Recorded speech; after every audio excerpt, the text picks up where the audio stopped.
Good afternoon, everybody. My name is Nick St. Clair, And I'm Robert Schmoose. and this is our second virtual speech that we have here at 2 o'clock this afternoon. This is on our speaking firm, and today's topic is going to be the dangers of masking autism.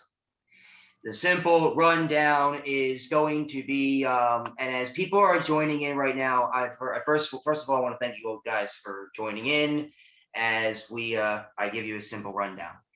Me and Bobby are going to ask each other some questions on the topic of, and questions that are relatable to this topic.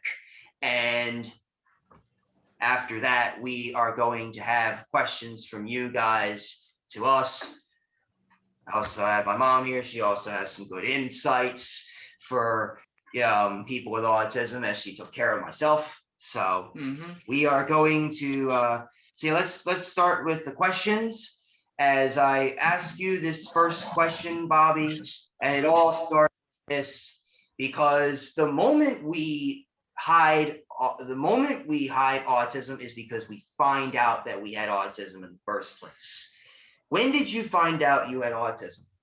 Well, it really, for me, it always I didn't find out till much later, and that's something I'll get to in a little bit. When I was growing up, I've always thought that there was something different about me.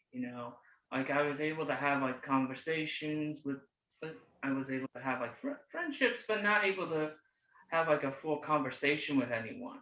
Like I was able to, have like good, like, be friendly, and I was do things, but I just still felt like I was different. I felt like, there was something different about me. I had like different ways of, expressing myself. I had different moments of play. Like, when I was a young kid, I used to like have like a very vivid imagination. I had these focused interests. Like it was like when I was a little kid, it was trains, and then it was music like rock music history, which is still something I have a big interest in today. Of course, history in general, learning art in different cultures, and just different places around the world, just all different stuff, and just but felt like I wouldn't I I couldn't relate to, like I felt really different. Like I couldn't pick up on certain social cues, and the things that people would, like, people who were not autistic would take for granted. Like it was like a struggle for me, and it really like, and it when I was younger, grand my grandmothers, like both my maternal grandmother and paternal grandmother, like they both of them were educators. Like Okay. they one of them, who she was in an educator in the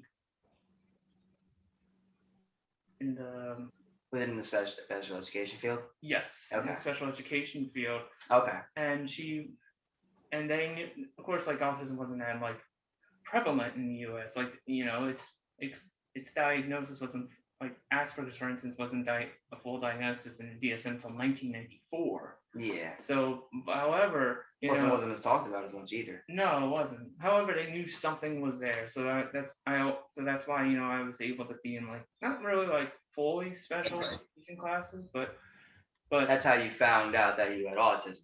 that's actually, they help. That's how I was able to be guided through like my education from that. Okay. But it wasn't until I was Did anybody tell you had like, did someone tell you had autism, or was it a question that you happened to have brought up? when I was in high school, like sophomore year, I had a lot of anxiety to the point of breaking down, and I had to be hospitalized. Okay. President's Day weekend 2015. And during that hospitalization, I was observed by psychologists, and they told me that, you know they put me aside and they told me about, they just we want to tell you you have Autism? Like, did they just simply tell you that you had well, they said it autism? was at the time it was Asperger's, which of course is now under Ah, office. okay, it's like it's under the spectrum. Okay, Mm-hmm. no, that's awesome. Okay, but I'll tell you a little bit of my story about when I found out I had autism as well. Mm-hmm. I remember one morning I was going to summer school, and I keep hearing about autism a lot because obviously the autism wasn't as talked about back in the day.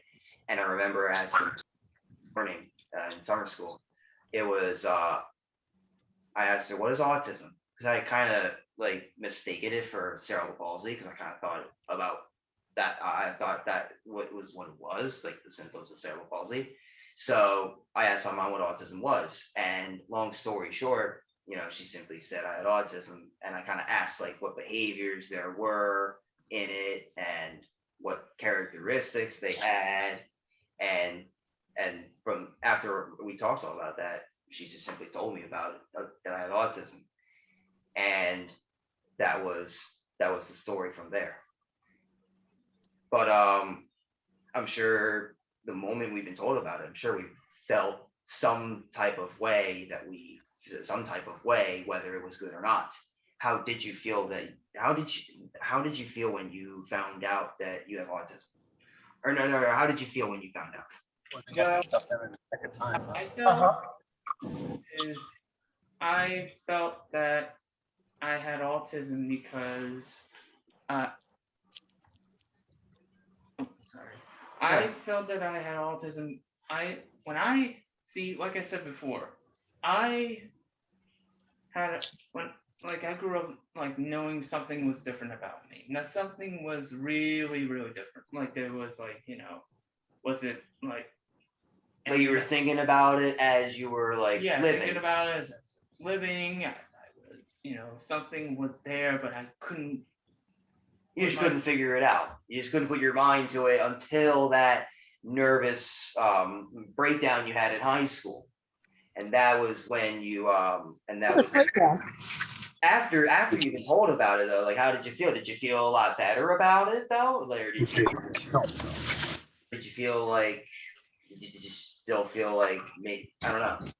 well, when I found out about it, I had a sense of relief.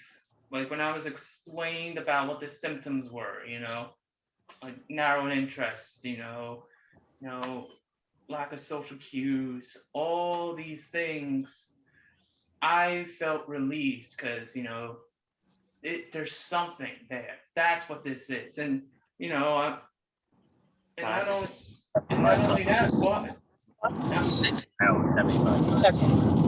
um had a sense of relief, but there is more people like me. I wasn't the only one. I kind of had a similar situation like that. I remember after being told about that, I felt pretty bummed out at first because I didn't really. I felt a little bit bummed out that I had something quote unquote wrong with me. But I looked back and I realized what I did was way different than everyone else anyway. So I figured, and looking back at it, I figured, okay, screw it. I don't care anymore. It's going to be there with me for the rest of my life. So I bother worrying about it anyway. So that's why I felt bummed out about it. But then I just started like getting the same sense of relief as you had just by Mhm. not caring about it. You know what I mean? Right. And that's how I felt about He's adjusting it.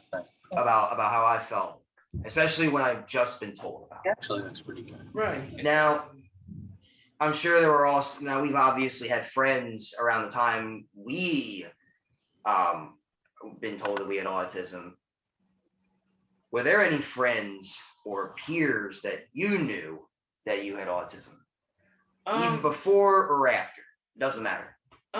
Well, the peers who I knew who I had autism were like, I guess, it wasn't really that especially when I was a younger person. This is before I was like before my diagnosis. It wasn't really like I wasn't really aware of it, but it wasn't until I kind of got into.